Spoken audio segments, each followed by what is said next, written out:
Good morning, friends. How are you today? We are going to start our morning off with our good morning song.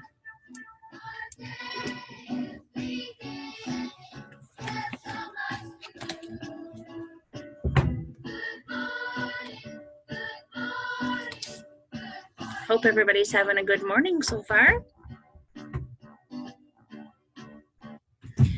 Let's do our feelings check-in. How is everybody feeling today? I am feeling, I'm not sure how I feel. I think I feel happy again today. I'm happy. It's a good day. It's a nice, happy day. Let me know how you're feeling today. I hope nobody feels mad. That would make me sad.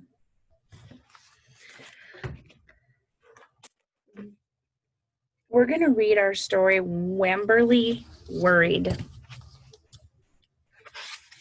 This is a Wemberly Worried. I wonder how you think she's going to feel at the end of our story. You let me know. Wemberly worried about everything. Big things? I wanted to make sure you were still here.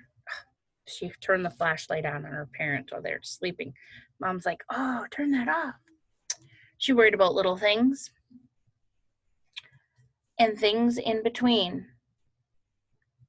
Mama, what if I shrank, she said. She's not going to shrink in the bathtub.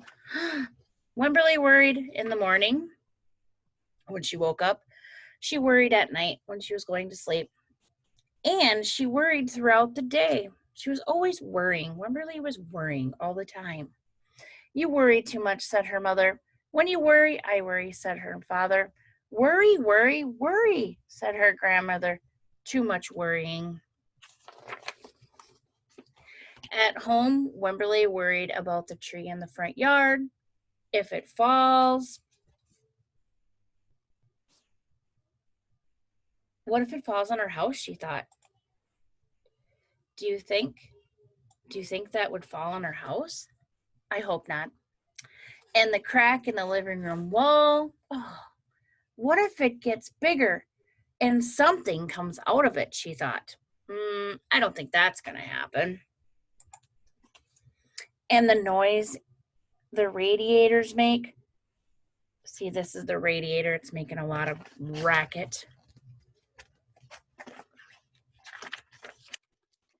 At the playground, Wemberly worried about the chains on the swing and the bolts on the slide and the bars on the jungle gym. Too rusty? Too loose? Too high? And always she worried about her doll, Pearl. Shouldn't Pearl have a car seat too? I found her, sweetie. Uh-oh, Pearl was missing. Pearl is lost forever, she thought. And I'll wait for Pearl at the washing machine. She was getting washed. I bet you your moms and dads and grandmas and grandpas wash your toys. Don't worry, said her mother. Don't worry, said her father. But Wemberly still worried. She worried and worried and worried and worried. Wemberly when Wemberly was especially worried, she rubbed Pearl's ears. She was rubbing Pearl's ears here. She was really worried. Wemberly worried that if she didn't stop worrying, Pearl would have no ears left.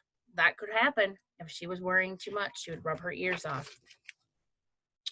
On her birthday, Wemberly worried that no one would come to her party. See, said her mother, there was nothing to worry about. Look at her, all her friends came to her party. But then Wemberly worried that there wasn't enough cake. She's really worrying too much. On Halloween, Wemberly worried that there would be too many butterflies in the neighborhood parade. See, said her father, there was nothing to worry about. But then Wemberly worried because she was the only one. You worry too much, said her mother. When you worry, I worry, said her father. Worry, worry, worry, said her grandmother. Too much worrying. Soon Wemberly had a new worry, school. Wemberly worried about the start of school. And then, more than anything she had ever worried about before. I bet you some of my friends were really worried when they came to school too. By the time school first day arrived, Wimberly had a long list of worries.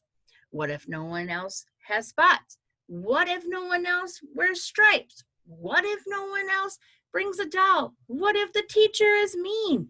What if the room smells bad? What if they make fun of my name? What if I can't find the bathroom? What if I hate the snack? What if I have to cry? She was worrying too much. Don't worry, said her mother. Don't worry, said her father. But Wimberly worried. She worried and worried and worried. She worried all the way there. See, she's here, still worrying. While Wimberly's parents talked to the teacher, Mrs. Peachum, Wimberly looked around the room. Then Mrs. Peachum said, Wimberly, there is someone I think you should meet. Her name is Jewel. She was standing by herself. She was wearing stripes. She was holding a doll. This is Jewel.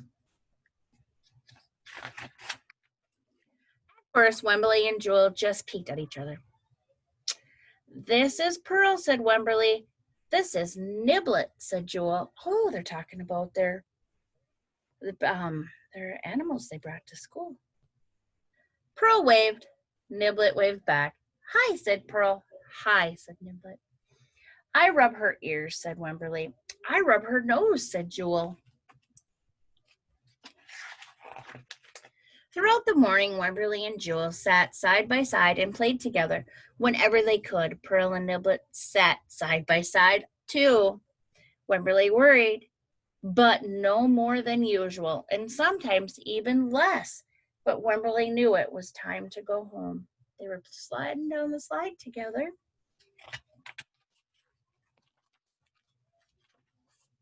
Come back tomorrow, said Mrs. Peachum.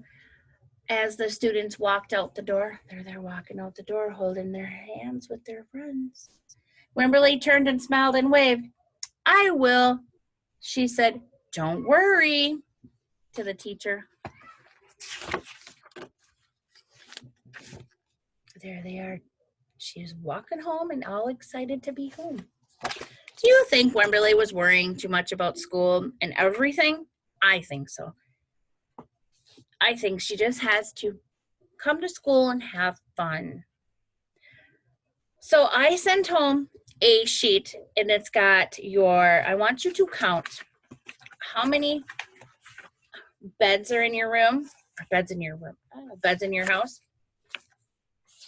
And then you can fill it out.